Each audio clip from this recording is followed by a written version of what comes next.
Praise the lord. Good morning. ప్రభువైన యేసుక్రీస్తు వారి పరిశుద్ధ నామములో అందరికీ శుభములు. ఈరోజు అనుదిన ఆత్మీయ ఆహారంగా కొన్ని సందర్భాల్లో మనుషులు మనల్ని ఏడి నీ దేవుడు, అన్ని ప్రార్థనలు చేసావుగా,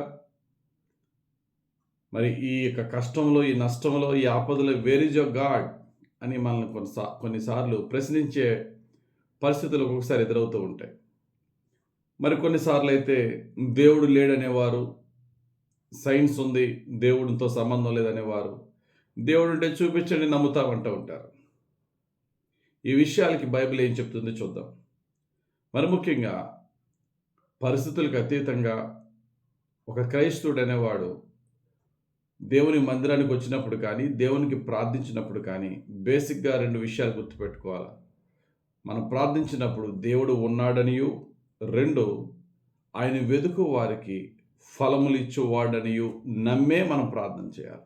హెబ్రీయులకు రాసిన పత్రిక 11:6.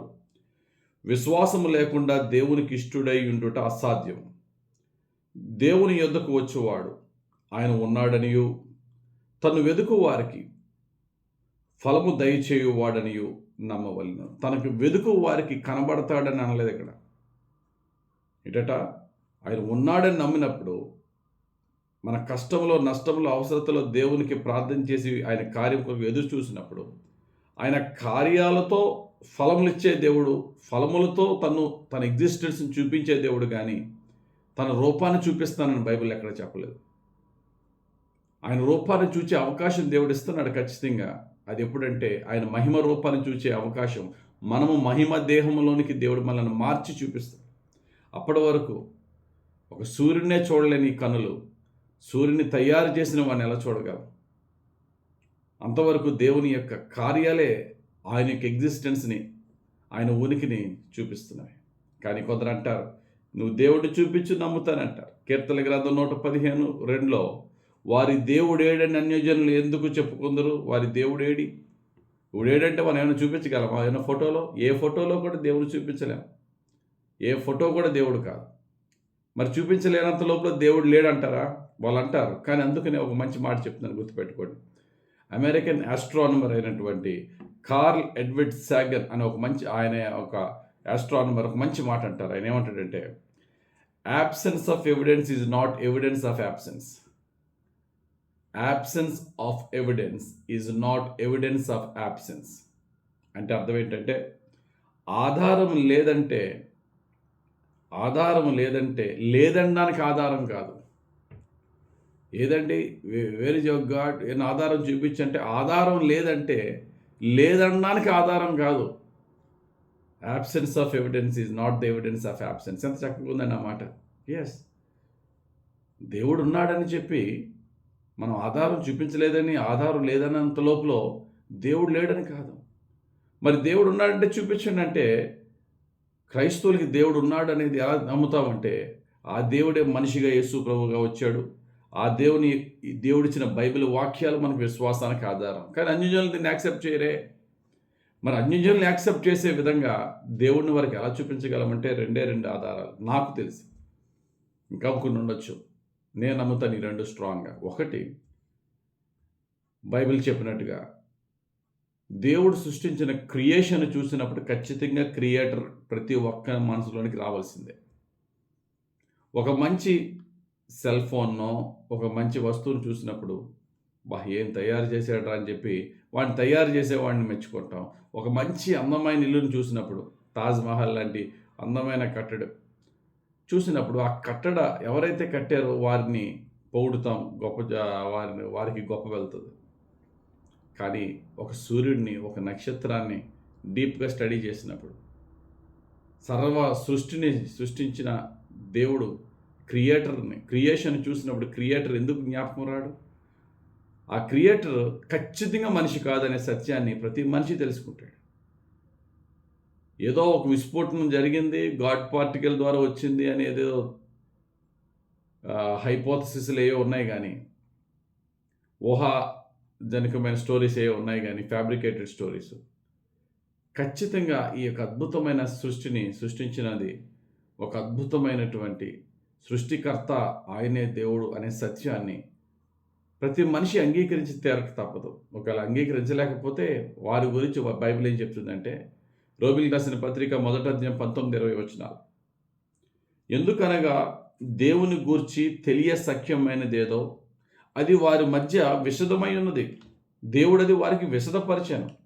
ఆయన అదృశ్య లక్షణములు అనగా ఆయన నిత్య శక్తియు దేవత్వమును జగదుత్పత్తి మొదలుకొని సృష్టింపబడిన వస్తువులను ఆలోచించడం వలన తేటపడుచున్నవి కనుక వారు నిరత్తురులై ఉన్నారు.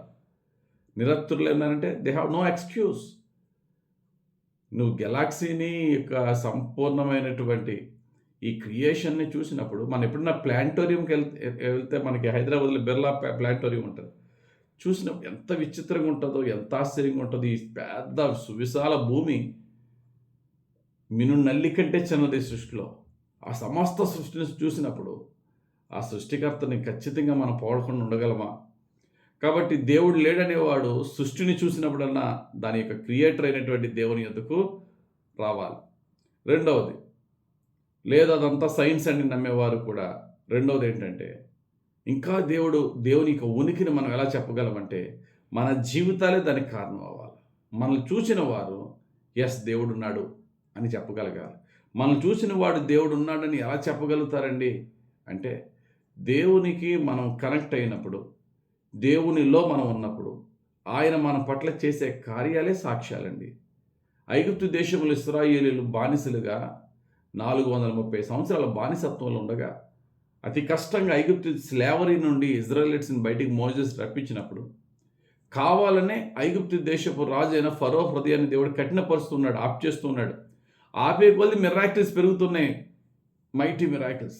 అందులో ఒక మిరాకిల్ ఏంటండి, 3 రోజులు 3 రాత్రులు పగలు కటిక చీకటి, చిక్కటి చీకటి అని ఉంటుంది. ఇప్పుడు మనకి చీకటిలో ఫాగ్ ఇవన్నీ కలిసిపోతే ఎంత చీకటి అంటే పక్కనోడు కూడా కనబడ్డు. అంత చీకటి రాత్రుం పగలు ఉన్నదట ఐగుప్తు దేశం అంతా. కానీ ప్రతి ఇశ్రాయేలీయుడి ఇంట్లోనూ వెలుగు ఉందట. ఏ వెలుగు? ఆ రోజుల కరెంట్ లేదు, మనలాంటి బల్బు పెట్టి వెలుగు.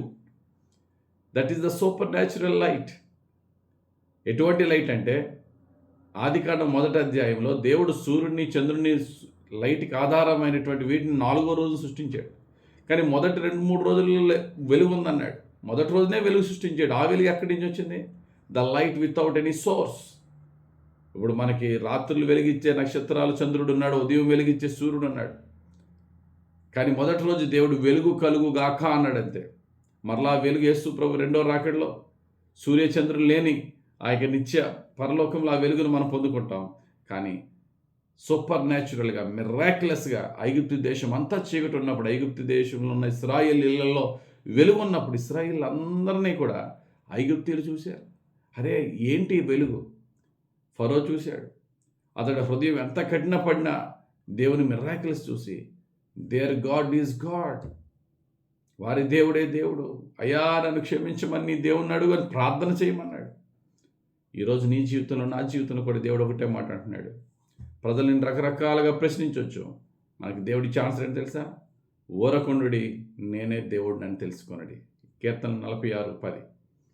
Be still and know that I'm God. నా వాక్యాన్ని విని విశ్వసించి తెలుసుకోలేని స్థితిలో ఉంటే నా కార్యాలను మీరు చూచినప్పుడు ఖచ్చితంగా నా యొద్దకు నేను సర్వలోకాన్ని ఆకర్షించుకుంటానని దేవుడు చెప్తున్నాడు. అందుకనే ఎస్తేరు గ్రంథంలో యూదులందరినీ చంపేయడానికి దుర్మార్గులు కలిసి పన్నాగం పడినప్పుడు హామాన్ లాంటి దుర్మార్గులు ఏ రోజైతే స్పాట్ పెట్టారో కరెక్ట్గా సంవత్సరంలో ఆ రోజు వచ్చేటప్పటికి యూదుల వ్యతిరేకులందరినీ యూదులు చంపేశారు. రాజాజ్ఞ రాయబడింది. అసలు ఆ రోజుల్లో డిక్టేటర్స్ రాజులు వారు ఆజ్ఞ రాశారంటే దాన్ని అమెండ్ చేయడానికి ఎవరికి ధైర్యం సరిపోదు. కానీ దేవుడు రాజు హృదయాన్ని కూడా మార్చాడు. యూదులకి అధికారం వచ్చింది. యూదులకు వ్యతిరేకంగా వాళ్ళందరినీ చంపినప్పుడు ఒక చక్కటి మాట ఉంటుంది. ఎస్తేరు గ్రంథం 8వ అధ్యాయం చివరి వచనం 17వ వచనంలో, అన్యజనులు యూదులకు భయపడి వారి మతమును అవలంబించిరి. యూదులు ఎంత పవర్ఫుల్లా, వీరి దేవుడు ఎంత గొప్ప దేవుడా అని చెప్పి వీరును కూడా దేవుణ్ణి వెంబడించారట. ఆమోసు భక్తుడు చెప్పినట్టుగా, ఆయా భాషలు మాట్లాడు అన్యజనులు ఒక్క యూదుని చెంగు పట్టుకుని మేము నీతో వస్తాం, ఎందుకంటే నీతో పాటు దేవుడు ఉన్నాడు. కాబట్టి ప్రియులారా, అన్యజనుల్ని కన్విన్స్ చేయడానికి మనం థియరిటికల్గా ఎన్ని చెప్పినా సైన్స్ అంటారు, ఇంకోటి అంటారు, దేవుణ్ణి చూపించంటారు. కానీ దేవుని కార్యాలు మనం పొందుకోవాలి. ఆయన వెలుగు మన జీవితంలో ఉండాలి. మనల్ని చూసిన వారు, మన స్నేహితులు, రక్త సంబంధులు మా కొరకు ప్రార్థన చేయని రావాలి. వారు కూడా యేసయ్య విశ్వాసంలో ఉండాలి. మనమే యేసయ్యను ఈ లోకంలో కార్యాల ద్వారా, మన ప్రవర్తన ద్వారా, మన యొక్క రూపాంతరం ద్వారా, మన మార్పు ద్వారా యేసయ్యను చూపించగలగాలి. యేసయ్య రాజ్యం విస్తరింపజేయగలగాలి. దేవుడు తన పరిశుద్ధ వాక్యం దీవించి మనల్ని బట్టి అనేకులు యేసయ్యను తెలుసుకునే భాగ్యము పరిశుద్ధాత్మను కలిగించునుగాక. ఆమేన్. మహిమగల తండ్రి, ఈరోజు ఇచ్చిన వాక్యం బట్టి స్తోత్రాలు. రకరకాల ప్రశ్నలు అన్యజనులు మమ్మల్ని అడిగినప్పుడు నీ దేవుడేడి అనే వారందరూ కూడా నీ దేవుడు నిజమైన దేవుడు అని ఒప్పుకొని, యేసయ్యా నిన్ను వెంబడించి నీ విశ్వాసంలోనికి వచ్చి నీ బిడ్డలుగా మారే గొప్ప అద్భుత కార్యాలు మా జీవితంలో, మా పట్ల నువ్వు జరిగించే కార్యాలు, మా ద్వారా ఇతరుల పట్ల జరిగించే కార్యాలు యేసుక్రీస్తు నామ మహిమార్థంగానే ఉండులాగున నీ ఆత్మ కార్యం జరిపించమని, మా చివరి శ్వాస వరకు నీ సాక్షులుగా జీవింపచేయమని యేసుక్రీస్తు వారి పరిశుద్ధ నామంలో ప్రార్థించి వేడుకొనుచున్నాం మా పరమ తండ్రి. ఆమెన్. తండ్రిని యెహోవా దేవుని ప్రేమ, రక్షకుడైన యేసుక్రీస్తు వారి కృప, ఆదరించి పరిశుద్ధాత్మ దేవుని అభిషేకం హెచ్చుగా మనపై దిగి వచ్చి మనలను యేసుక్రీస్తుకి సాక్షిగా పరిశుద్ధాత్ముడు మనల్ని జీవింపచేయునుగాక. Amen. God bless you. Have a very blessed day.